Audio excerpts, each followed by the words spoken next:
Welcome back, everybody. Today, I need to take care of this space. It's got a bunch of junk and stuff in it. So I'm going to show you how I make a simple drawer design that will be sturdy and mount them in this cabinet. If you want to see how I do that, stick around.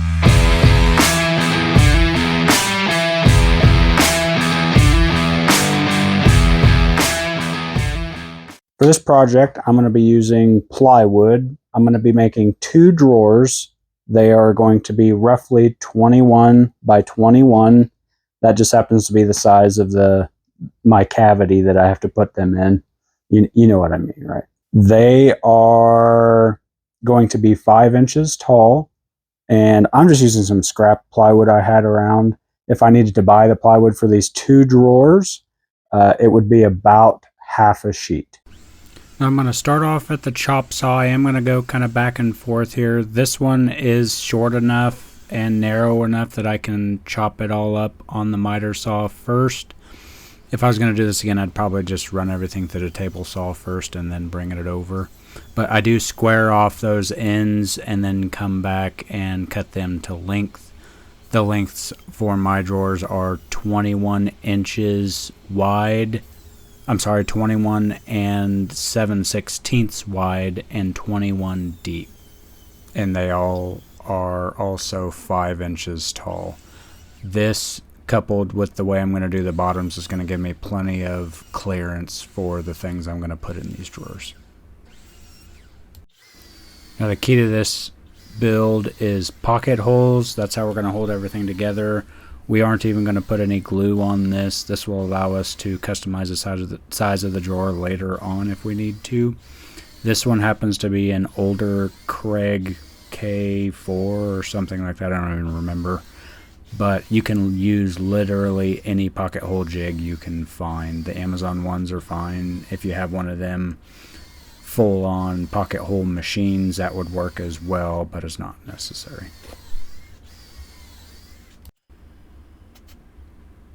Now that we've got all the pocket holes drilled, we can move on to assembling the drawer box. I designed these ones in a manner that the front and back panel will sit inside of the side rails. I would also like to note that if you're going to put drawer faces on these, you'll want the front of the drawer pocket holes facing the front of the drawer, and the rear of the drawer pocket holes facing the rear of the drawer. This will make it so the inside of the box will see no pocket holes, and the outside of the box, once you put a drawer face on it, if you choose to, won't show any pocket holes either. If you're not putting a drawer face on these, then I would probably put the pocket holes on the inside of the drawer box for the front of the drawer. Also, if you have a way, you'll want to clamp these down to something. Pocket hole screws are notorious for moving your boards right at the end of the screwing process. That said, you can clamp these down to your bench. I'm actually using a special pocket hole clamp that clamps inside of one of the drilled out pocket holes and onto the other side of your board. This only works for 90-degree butt joints, but it is very handy to have. For your benefit, off camera, I finished the other drawer box, and now we're moving on to the bottom panels. This, in my case, happens to be glued up panels. Normally I would just use 1/4 inch ply on this. But for the size of the box, I wanted something a little sturdier, and this happens to be left over from a project that I couldn't use these for. This ended up being a little too thin for the top of the...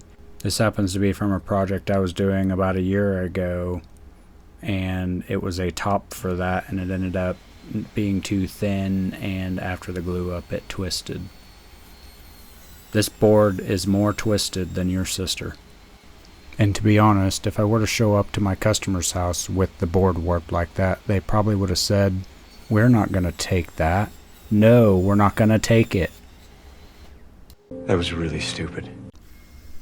Here I'm just attaching those bottoms to the boxes. I'm going to screw them on from the bottom. Normally you would dado out an area for these and put like a 1/4 inch panel in them, but because of the types of tools I'm going to be putting in here, there's going to be a little bit of weight, so I'm just going to screw these on from the bottom on these, but this is not the typical way you would do a drawer. I'm using 1 3/4 Torx bits here, just whatever I got at Menards. Anything you have laying around should do the trick. Even a drywall screw probably be strong enough to hold these drawers together. You will see some corner clamps there down on the bottom. Those are just used to keep the drawer box square as I put this bottom panel on. This is more important today for me because I was using reclaimed materials, some of which had just a slight bow to them. And one thing you don't want to have when you're building a drawer is an unsquare box, because then you're going to have a heck of a time trying to get the drawer to line up when you go to put it in. If you're working with new materials, this is less of an issue, but you do want to make sure your saws are dialed in and are at a perfect 90 or close to. Otherwise, you're still going to end up kind of with a wonky box.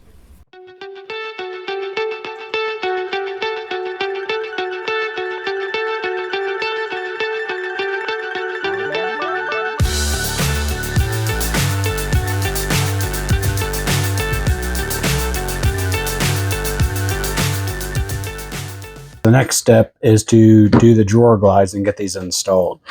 I have these left over from my previous build out before I did the remodel. I am going to reuse them. I believe they're 22-inch full extension glides.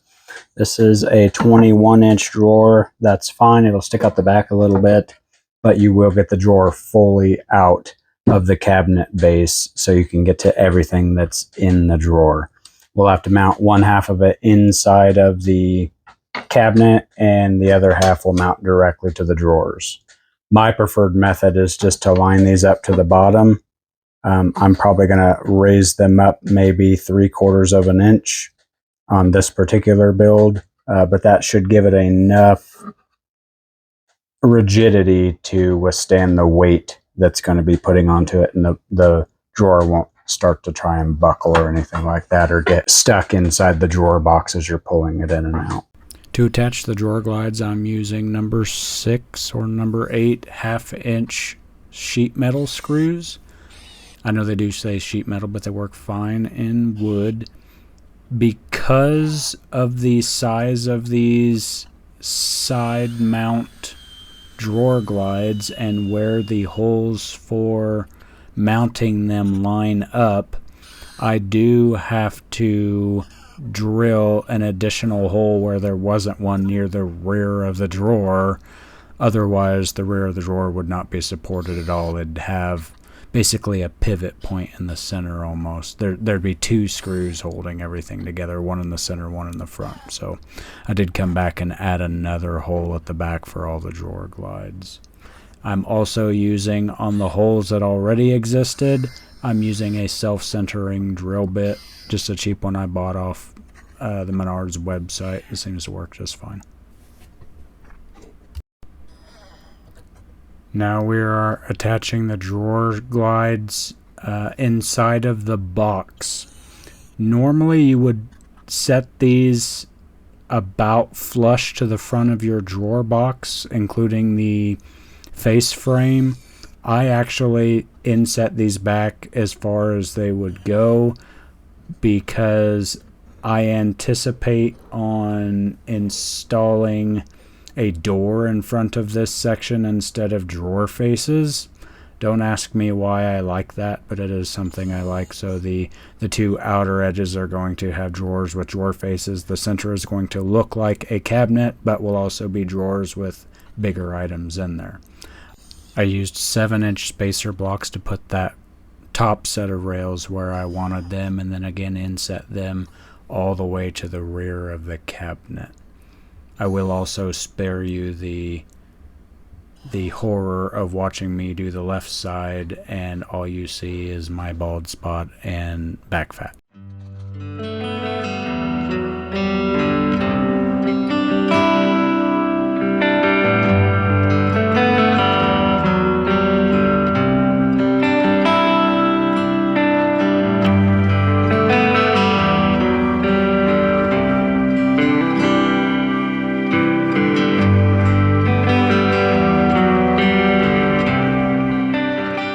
Now, some of you might be asking why I left that gap at the bottom. Normally you would not do that. You can see that from my other drawers. There's no gap there, or there's a very minimal gap. The reason I did that is this cabinet base is mounted to the wall, and there is a nailer strip or backer strip right there that I would have to take out in order to put that all the way at the bottom. And this is just a symptom of me using drawer glides that are just a touch too long for the box that I'm putting them in. So to overcome that, I just brought it up a little bit extra and overlapped that backer board to take care of that. And there you have it, basic drawer construction with pocket holes, pocket screws, and a screwed on bottom. There are some other ways to build drawers, but for shop drawers, I think this is perfectly fine. It will be strong. It'll last a lifetime. Now I'm going to try and figure out what to put in these drawers. So I'll leave you guys to it, and I'll catch you on the next one. Need to go see if my wife wants to get in my drawers.